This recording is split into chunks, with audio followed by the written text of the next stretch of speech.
အားလုံးပဲမင်္ဂလာပါ Ghost Story မြန်မာ Channel ကနေကြိုဆိုလိုက်ပါတယ်ဒီနေ့ကျွန်တော်တို့ညီကိုနှစ်ယောက်တင်ဆက်ပေးခြင်းတဲ့ဇာတ်လမ်းကတော့တောင်ပေါ်လန်းကဧည့်သည်ဆိုတဲ့တဲထိတ်ရင်ကိုတရေဇာတ်လမ်းကောင်းလေးတစ်ပုဒ်ပဲဖြစ်ပါတယ်တရေဇာတ်လမ်းကောင်းများကိုအမြဲတင်ဆက်ပေးမှဖြစ်လို့ Channel လေးကို Subscribe လုပ်ရသေးဆိုရင် Subscribe လုပ်သွားပေးဖို့မေတ္တာရက်ခံပါတယ်ကဲလူချင်းမင်းတို့နားထောင်မှုစဉ်းစားဖြစ်ပြီဆိုရင်တရေဇာတ်လမ်းလေးကိုဆက်လိုက်ကြရအောင် ရှမ်းပြည်နယ်မြောက်ပိုင်းရှိဝေးလျံခေါင်းပြသောတောင်ပေါ်လန်းတစ်ခုပြီးကစောက်လုံရေးစကန်ငယ်တစ်ခုတွင်အချိန်ညတနာရီခွဲအပြင်မှာမိုးကတဲကြီးမဲကြီးရွာနေသည်လေတိုက်တံကတောင်ကြားထဲမှာဝီကနေမြင်နေပြီးသူ့မိုးပေါ်ကြားရောက်နေတဲ့မိုးရီတံတွေကစုညံနေသည်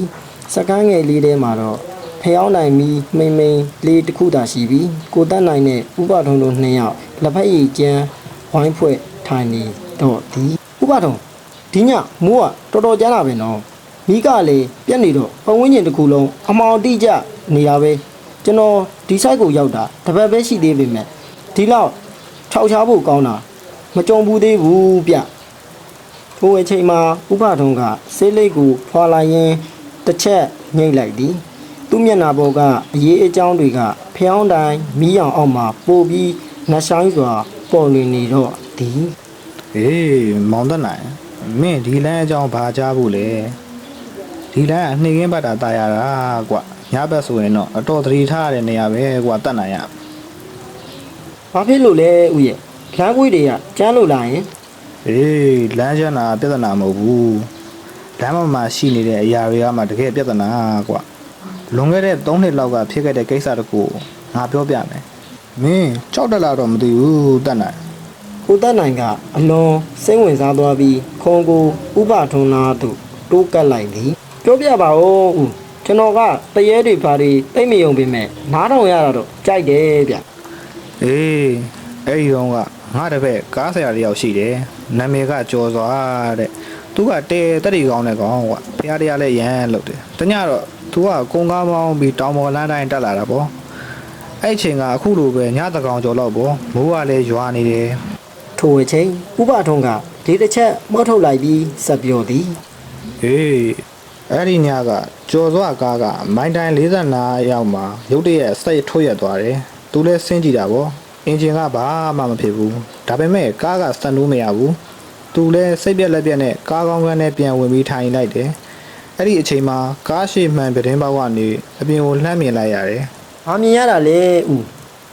မင်းကလေးတယောက်ကွာမိုးတဲတဲ့နဲ့ကြားထဲမှာထီးလဲမပါဘူးအဖြူရောင်ဝက်ဆက်နဲ့လမ်းဘေးမှာရက်နေတာကြော်သားကအံ့ဩသွားတာပေါ့ဒီလိုချိန်ဒီလိုတောတောင်ထဲမှာမင်းကလေးတယောက်လည်းဘာလုပ်နေရလဲပေါ့သူလဲလူဆိုတော့တနာတဲ့စိတ်နဲ့သူ့ရဲ့ကားတကားကိုဖွင့်ပြီးလှမ်းခေါ်လိုက်တယ်ညီမလေးမိုးမိနေမယ်ကားပေါ်ခဏတက်နေမလားပေါ့အဲ့ဒီမိန်းကလေးကတကယ်တက်လာတာလားသူကဘာစကားမှပြန်မပြောပဲခေါင်းပဲတစ်ချက်ညှိပြီးကားပေါ်တက်လာတယ်ထူးဆန်းတာသူ့ကိုယ်ပေါ်မှာမိုးရီတွေကရွှဲနေပေမဲ့ကားထဲရောက်တော့ကားထိုင်ကိုတွေမှာဘာရေးမှမစိုးနေဘူးကွပြီးတော့သူကားပေါ်ရောက်လာတာနဲ့ကားထဲမှာစပယ်ပန်းနဲ့လို့အပုပ်နဲ့လို့အနမ်းတစ်ခုရလာတဲ့ကိုတက်နိုင်ကအာကောင်6လာတယ်လို့ခံစားရလို့ရင်းနှီးကျွမ်းတစ်ခွက်ငှဲ့တောက်လိုက်သည်အပြင်မှာမိုးတံကပူကျလာသည်ကျော်သွားလဲစကားစမီပြောကြည့်သေးတယ်ညမဘယ်သွားမလို့လဲပေါ့အဲ့ဒီမိန်းကလေးကအရှိတက်တဲ့ကိုပဲကြည့်ပြီးလက်ညှိုးထိုးပြတယ်ရှေ့နာကတရားဟောင်းလေးစီကိုပေါ့ထူးဆန်းတာအဲ့ဒီမိန်းကလေးရောက်လာပြီးမှကားဆက်ကချက်ချင်းပြန်လို့ရသွားတယ်ကျော်သွားလဲကြောက်စိတ်နဲ့ဝင်လာပေမဲ့မောင်းထွက်ခဲ့တယ်ဥပဒုံသည်မျက်လုံးတွေကမေးစင်းသွားပြီးအတန်ကိုနှိပ်လိုက်သည်တရားနာရောက်ခံပြီးတော့အဲ့ဒီမိန်းကလေးကဆင်းမယ်ဆိုပြီးအမူအရာပြတယ်ကားရက်ပေးလိုက်တာပေါ့သူကားတကားကိုဖွင့်ပြီးဆင်းသွားတယ်ကျော်သွားဆင်းမချလို့မှန်တဲ့ကနေပြီးတော့လှမ်းကြည့်ရတော့ဟာဘာဖြစ်လို့လဲဦးအောက်ရောက်သွားတာနဲ့အဲ့ဒီမိန်းကလေးကလမ်းလျှောက်တာမဟုတ်ဘူးကွလေးပတ်ကြီးထောက်ပြီးတွားသွားနေတာအချိန်ကလည်းမြန်ဆိုပဲတရားကိုဆင်းသွားတာမွေးတကောင်လိုပဲတဲ့ကျော်သွားကကြသိမ်းမွေးနေထားပြီးကားကိုအမြန်မောင်းပြီးခဲ့တယ်ဒါပေမဲ့ထိုအချိန်မှာဥပထုံဟာစကားပြောရသွားတော့သည်လေတိုက်တန်ကစခန်းတစ်ခုလုံးဒုံကနေလာရိုက်သည်ကိုတက်နိုင်လမ်းဖြတ်သွားတော့သည်ဒါပေမဲ့ဘာဆက်ဖြစ်သွားသေးလဲဦးရဲ့အေးကျော်သွားကနောက်ကြည့်မှန်ကိုလှည့်ကြည့်လိုက်တဲ့အချိန်မှာအဲ့ဒီမင်းကလေးကတရားအောင်မှရှိမနေတော့ဘူးကွကားရဲ့အနောက်ခန်းမှာထိုင်နေတာကိုတွေ့လိုက်ရတယ် ဒီတစ်ခါတော့သူ့မျက်နှာကပကတိအတိုင်းမဟုတ်တော့ဘူးမျက်လုံးတွေကဖြူဆွနေပြီးပါဇက်ကနရွက်ကိုတက်ချိန်မတက်ပြုံးနေတယ်တဲ့သူကကြောသွားတော့တိုးကပ်ပြီးတိုးတိုးလေးပြောလိုက်တယ်အဖော်လိုက်ခဲ့ပေးပါလားတဲ့ ဟိုပြီးတော့ကိုကျော်သွားဘာဖြစ်သွားသေးလဲ ဟေးအဲ့ဒါပြီးတော့ကြောသွားကားမောက်သွားတယ်နောက်တစ်နေ့မနက်မှာသူ့ကားကိုတောင်းအောင်မှတွေ့တယ်သူအသက်မသေးဘူးကွဒါပေမဲ့စိတ်ဖောက်ပြန်သွားတယ်စိတ်ဥမှာသတိရတာတော့ကသူပြောတဲ့စကားတစ်ခွန်းရှိတယ်သူငါးနောက်ကိုလိုက်လာပြီတဲ့အဲ့ဒီ3ရက်နေ့မှာကြောသွားကစိတ်ဥပေါ်မှာပဲနှလုံးရက်ပြီးသုံးသွားတော့တယ်ကွာ ထိုအချိန်မှာအခန်းတစ်ခုလုံးတိတ်ဆိတ်ငြိမ်သက်နေသည်ဖျောင်းတိုင်မီကလေတိုက်လို့ရင်းထိုးနေသည် အဲ့ဒီကိစ္စတွေပြီးကြတဲ့ကဒီလမ်းပိုင်းမှာမိုးရွာတဲ့ညတွေဆိုရင်ဘယ်ကားမှမမြဲရဲကြတော့ဘူးဒါပေမဲ့ ဥပထုံးကကိုသက်နိုင်ကိုစူစူရဲရဲကြည်လိုက်သည် တခုရှိသေးတယ်ကွာတက်နိုင်ရအဲ့ဒီမိန်းကလေးကကားသမားတွေကိုပဲခြောက်တာမဟုတ်ဘူးတချို့ကပြောကြတယ်။ तू ကဒီနားတစ်ဝိုက်မှာအဆောက်အဦတွေစီကလာတတ်တယ်တဲ့။ तू လာရင်အချက်ပြတာတခုရှိတယ် ဘာအချက်ပြတာလဲဥ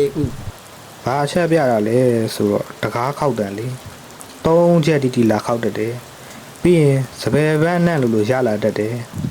ကိုသက်နိုင်ရဲကြဲကြဲလှုပ်လိုက်သည်ဟာဥပထုံးကလည်းဗျာကျွန်တော်ကိုတသက်မဲ့6နေရတော်ပြီဗျာကျွန်တော်အိတ်တော့မယ်ကိုသက်နိုင်ထိုင်ရာကထမယ်လုံတုံးရုတ်တရက်စကန်တက္ကမကြီးစီကနေအတန်ကြဲကြဲ3ချက်ထွက်ပေါ်လာသည်တစ်သားတကားကိုလက်သေးနှင့်ခုတ်ချစ်ပြီးခောက်လိုက်တဲ့လူမျိုးအတန်ဖြစ်သည်ကိုသက်နိုင်မျက်လုံးပြူသွားသည်ဥပထုံးကိုလှမ်းကြည့်လိုက်တော့ဥပထုံးမျက်နှာကဖြူဖက်ဖြူရောဖြစ်နေပြီဥပထုံးဘာလို့လဲမသိဘူးနောက်နေတာမဟုတ်ဘူးမလား ။ငါဒီမှာထိုင်နေတာမင်းမြင်သားပဲ။ငါဘယ်လိုလုပ်ခောက်မလဲကွာ အတန်တွေတိတ်သွားသည်မိုးတန်တောင်ပျောက်သွားသလိုပဲရုတ်တရက်အခန်းထဲမှာလေအေးတစ်ချက်ဝေကနေဖြစ်သွားပြီးရင်းနှီးနေတဲ့အနံတစ်ခုရလိုက်သည်တင်းပြန့်ပြန့်မဟုတ်ပဲအောက်တိုးတိုးဖြစ်နေတဲ့စပယ်ပန်းနှံ့ ။ဟေးမောင်တနိုင်တကားကိုလုံးဝမဖွင့်နဲ့နော် ဒါပေမဲ့တကားလက်ကင်ဘူးကဖြည်းဖြည်းချင်းလဲလာသည်ကျွီးဆိုတဲ့အတန်နဲ့အတူတကားကအလိုလိုပွင့်ဟလာသည်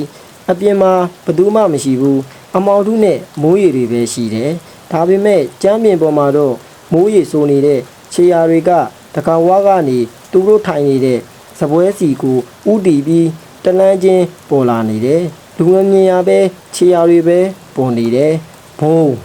ရုတ်တရက်ဖျောင်းနိုင်မိငိမ့်သွားသည်အခန်းတစ်ခုလုံးမှောင်အတိကျသွားသည်အမောင်ထဲမှာကိုသက်နိုင်ရဲ့နရွယ်နားစီကိုအေးဆက်ဆက်လင်းငွေးတစ်ခုလာထိတယ်ပြီးတော့မိမတယောက်ရဲ့အတန်တိုးတိုးလေးဒါပေမဲ့ပြတ်သားတဲ့အတန်တစ်ခုထွက်ပေါ်လာတယ်အဖော်လိုက်ခဲ့ပြီးပါလား